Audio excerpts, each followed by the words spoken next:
நிஜமாவே இன்னைக்கு வந்து இவங்களை பார்க்கும்போது மனசுக்கு ரொம்ப கஷ்டமாக இருக்குங்க. நான் இன்னும் கொஞ்சம் சீக்கிரமாக நான் வந்திருக்கணும். ஊரில் இல்லாதனால தான் என்னால் வர முடியலை. அதுக்காக உங்ககிட்ட எல்லாருக்கிட்டையும் முதல்ல நான் மன்னிப்பு கேட்டுக்கிறேன். நான் ஊரில் இல்லை, அதனால தான் வரல. ஏன்னா ரொம்ப கஷ்டமாக இருக்குது. இவங்க கேட்குற இவங்க கோரிக்கைகள், இவங்க ஆசைகள் எதுவுமே வந்து அதிகமானது இல்லைன்னா க்ரீடி அப்படின்னு இல்லை. அவங்க வந்து எங்களுக்குள்ளதை எங்களுக்கு கொடுத்துடுங்கன்னு தான் சொல்கிறாங்க. எங்களுக்கு இங்கே ஜாஸ்தி பண்ணி கொடுங்க, நீங்கள் எங்களுக்கு அதை பண்ணி கொடுங்க, இதை பண்ணி கொடுங்கன்னு எதுவுமே அவங்க கேட்கல. இதில் வந்து கொஞ்சம் லேடிஸ் எல்லாம் உட்காந்து பேசுனது நான் டிவியில் நான் பார்த்தேன். அவங்க சொல்கிற ஒவ்வொரு வார்த்தையும் அப்படியே ஈட்டியால் குத்துற மாதிரியே இருந்தது. எங்கள் 5 வருஷம் ஒரே இடத்துல உட்காந்துட்டு இருக்கீங்களே, ஒரே வேலை செஞ்சுட்டு இருக்கீங்களே, அதை விட்டு போங்கன்னு சொல்லும்போது உங்களால் போக முடியலையே. 15 வருஷமாக 20 வருஷமாக ஒரே வேலையை நாங்கள் செஞ்சுட்டு இருக்கோம். எங்களை எப்படிங்க நீங்கள் தூக்கி வெளியில் போடலான்னு அவங்க அந்த லேடிஸ் பேசும்போது கஷ்டமாக இருக்குது. நான் இங்கே வரும்போது எனக்கு 20 வயசு இருந்தது, இல்லை 15 வயசு இருந்தது, இல்லைன்னா 25 வயசு இருந்தது. எனக்கு இப்போ 40 வயசு ஆச்சு, 50 வயசு ஆச்சு. இதை நம்பித்தானே எங்கள் வாழ்க்கை போயிட்டு இருக்குது. இதை நம்பித்தானே என்னோடய ஹஸ்பண்டு, என்னோடய அப்பா அம்மா, என்னோடய குழந்தைகள் அப்படின்னு சொல்லி ஒவ்வொருத்தரும் பேசும்போது ரொம்ப கஷ்டமாக இருந்தது. அதில் ஒரு அம்மா வந்து ஒரு மீடியா அலங்க வரும்போது கீழே விழுந்து அழுறதை பார்க்கும்போது அப்படியே ஒரு மாதிரி ஆயிடுச்சு. என்னோடய அம்மா அப்படி இன்னொருத்தர் காலில் விழுந்து அழுத எனக்கு எப்படி ஃபீல் ஆகிடுச்சோ அந்த மாதிரி நான் ஃபீல் ஆனேன். ஒரு அம்மா வந்து பேசும்போது எப்படி என்ன நாங்கள் செத்தாலும் சாவங்களை தவிர அப்படின்னு சாவை பற்றிலாம் அவங்க பேசுகிற அளவுக்கு ஒரு மன வருத்தத்தை இது அவங்களுக்கு கொடுக்குறது ரொம்ப கஷ்டமாக இருக்குது. தயவு செஞ்சு அவங்க கேட்குறத நான் வந்து எந்த அரசியல் சார்பிலையும் நான் இங்கே பேச வரல. என்னோடய உள்ளத்திலிருந்து இவங்கள பார்த்து இவங்க பண்ணுற வேதனை, அவங்க கேட்குற விஷயம் உண்மையானது சரியானதுன்னு ஃபீல் பண்ணுறதுனால நான் இங்கே வந்திருக்கேன். ஆனால் ஒரு விஷயம், இந்த டைமில் மக்கள் திலகத்தையும் புரட்சி தலைவரையும் புரட்சி தலைவியும் நான் ரொம்ப மிஸ் பண்ணுறேன். அவங்க இருந்திருந்தால் இப்படி ஒரு விஷயமே நடந்திருக்காது, எப்போவோ சோல்வாயிருக்கும்னு நான் ஃபீல் பண்ணுறேன்.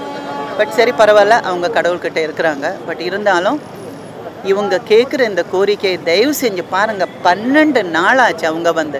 நான் ஒரு 20 நிமிஷம் உட்காந்துட்டு எழுந்திரிக்கும் போது என்னால் எழுந்திரிக்க முடியல, கால் அப்படியே மரத்து போச்சு. 12 நாளாக உட்காந்துட்டு இருக்காங்க. டே நைட் வெயில் எதுவுமே பார்க்காம. நைட்டில் வந்து ஏதாவது கடிச்சா கூட அவங்களுக்கு எது கடிச்சது, எங்கே ஹாஸ்பிட்டல் எடுத்துகிட்டு போகிறதுன்னு கூட அவங்களுக்கு தெரியாது. அவங்களுக்கு ஒவ்வொருத்தருக்கும் ஒவ்வொரு மெடிக்கல் கண்டிஷன் இருக்கும். உடம்பு சுகம் இல்லாதவங்க இருப்பாங்க, கரெக்டு டைமுக்கு மாத்திரை சாப்பிடாம கீழே தலை சுற்றி போகிறவங்க இருப்பாங்க. அப்படி ஏதாவது நடந்துருச்சுன்னா அவங்க ஃபேமிலிக்கு தான் அவங்க இல்லாமல் போகிறாங்க. பழி வாங்குறதுக்கோ நீங்கள் அப்படி செஞ்சால் நாங்கள் இப்படி செய்வோம், நீங்கள் இப்படி போனால் நாங்கள் அப்படி பண்ணுவோம் அப்படின்னு பேசுகிற டைம் இல்லை. தயவு செஞ்சு அவங்கள மறுபடியும் வருத்தத்தை கொடுக்காம அவங்க ஃபேமிலியோடு அவங்க இருக்கிறதுக்கு அவங்க கேட்குற இந்த விஷயத்தை தயவு செஞ்சு இந்த அரசாங்கம் செஞ்சு கொடுக்கணும். அது என்னோட ஒரு கோரிக்கை, வேண்டுதல். அவங்களுக்காக நான் உங்ககிட்ட வேண்டிக்கிறேன். Thank you so much. நீங்கள் நல்லா இருப்பீங்க, பண்ணி கொடுங்க. தெரியுதுப்பா.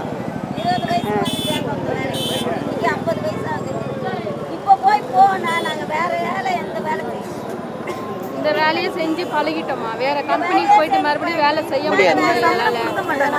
இதை நம்பிதாம்மா நாங்கள் இருக்கிறோம். இந்த சமயத்தில் கல்யாணம் வேற வச்சிருக்கிறோமா, எல்லாம் நல்லபடியாக நடக்கும் பாருங்க. நமக்கு அப்படி ஒரு ஆசை இருக்கு, எல்லாம் சீக்கிரமா சுமூகமா முடியும். பிள்ளைங்களை வீட்டில் விட்டுட்டு இருக்கு.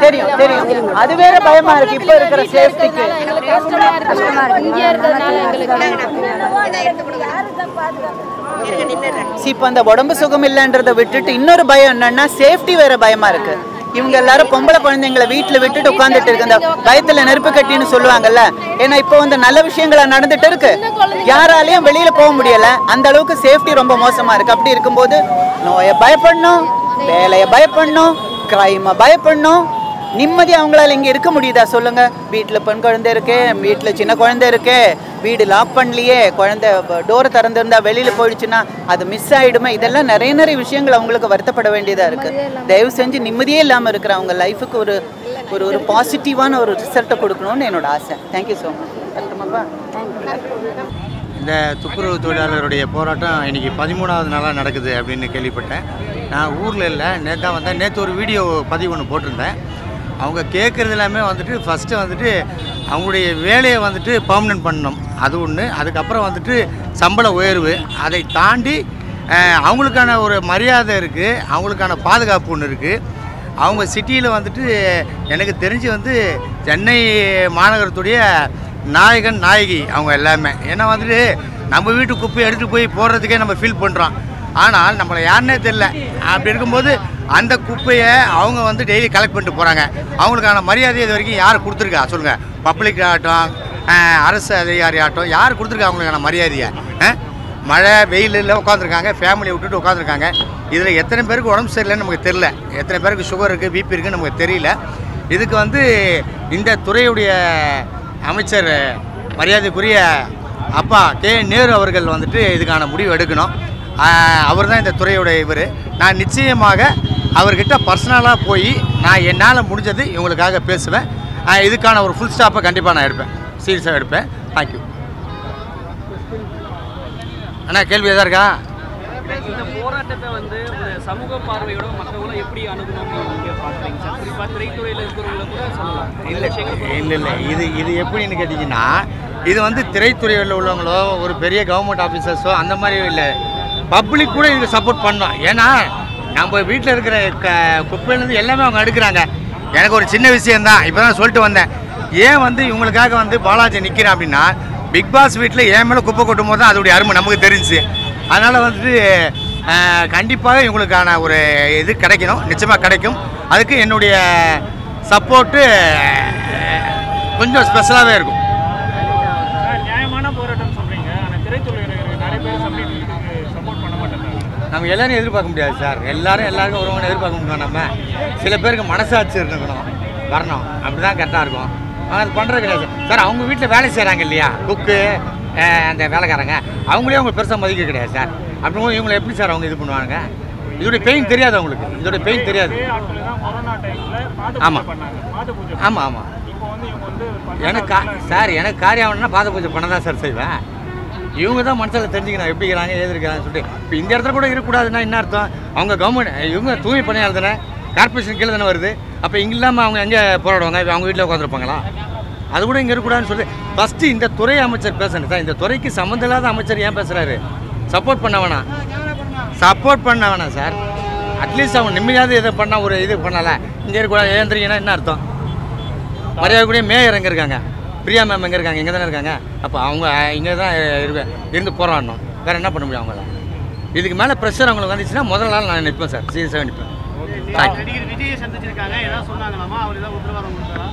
தலைவரை பார்த்து தலைவர் என்ன பேசுகிறேன் நமக்கு தெரியாதுல்ல. ஆமாம், எப்பயுமே வந்துட்டு அங்கே நடக்கிற விஷயம் பெருசாக வேறு எதுவுமே தெரியாது.